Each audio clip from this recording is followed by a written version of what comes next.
Hello বন্ধুরা, কেমন আছেন সবাই? বন্ধুরা, আজকে কথা বলবো বাংলাদেশের জাতীয় ক্রাশ হিসেবে খ্যাত পূর্ণিমার ব্যাপারে। পূর্ণিমার ব্যক্তিগত এবং অভিনয় জগৎ সব মিলিয়ে সব ধরনের তথ্য থাকবে আমাদের আজকের ভিডিওতে। তো চলুন শুরু করা যাক। 90-এর দশকে সিনেমা জগতে পা রাখেন পূর্ণিমা, আর তারপর থেকেই একের পর এক দর্শকপ্রিয় ছবি উপহার দেন দর্শকদের কাছে। একের পর এক ব্যবসা সফল ছবিতে অভিনয় করেন পূর্ণিমা, চালিয়ে যান নিজের অভিনয় জগৎ টানা একাধারে বর্তমান সময় পর্যন্ত।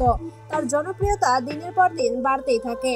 90-এর দশক থেকে শুরু করে তার অভিনয় জীবনে বিভিন্ন পরিচালক এবং বিভিন্ন নায়ককে ঘিরে উঠেছিল বিভিন্ন ধরনের গুঞ্জন। কখনো শোনা গিয়েছিল তিনি তার সাথে প্রেমের সম্পর্কে জড়িয়েছেন, অথবা কখনো শোনা গেছে তারা বিয়ে করতে যাচ্ছেন।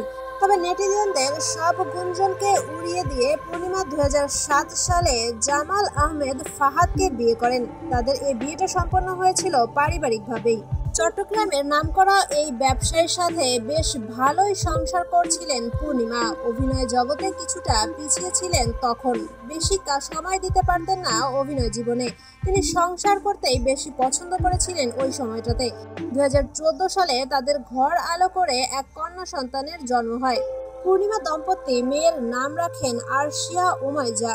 স্বামী এবং সন্তান নিয়ে বেশ সুখেই সংসার করছিলেন পূর্ণিমা। সিনেমা জগতে বেশি একটা সময় দিতেন না। মেয়ে দেখতে খুবই সুন্দরী। বর্তমান সময়ে মেয়ের বয়স 10 বছরে পা দিয়েছে। তবে সিনেমা জগৎ থেকে ছিটকে পড়েননি। মেয়ে একটু বড় হলে আবারও সিনেমা জগতে এসে কাজ করতে শুরু করেন পূর্ণিমা। গত কয়েক বছর আগে পূর্ণিমা তার মেয়ের সাথে কাটানো একটি সুন্দর মুহূর্ত, বলা যায় একটি দুষ্টুমির মুহূর্ত, ফেসবুকে শেয়ার করেন, যা মুহূর্তের মধ্যেই ভাইরাল হয়ে যায়। আর ওই ভিডিওতে বিভিন্ন অ্যাড বা বিজ্ঞাপন নির্মাতাদের নজরে আসে উমাইজা। তাদের পছন্দ হয়ে যায় উমাইজাকে, তারা কাজ করতে চান উমাইজাকে নিয়ে। এ ব্যাপারে পূর্ণিমা বলেন, ওই ভিডিও ভাইরাল হওয়ার পর থেকে বিভিন্ন বিজ্ঞাপন নির্মাতা বিভিন্ন ধরনের অফার দিয়েছে উমাইজাকে নিয়ে বিজ্ঞাপন করার ব্যাপারে। দর্শক মহল বলছে মায়ের থেকেও আরো বেশি সুন্দর হয়েছে পূর্ণিমার মেয়ে। আর বর্তমান সময়ে পূর্ণিমা বলছে পড়াশোনার ব্যাপারে বেশি আগ্রহ আরশিয়ার, আর তাই মিডিয়া জগৎ থেকে একটু দূরেই রাখতে চাচ্ছে আরশিয়াকে।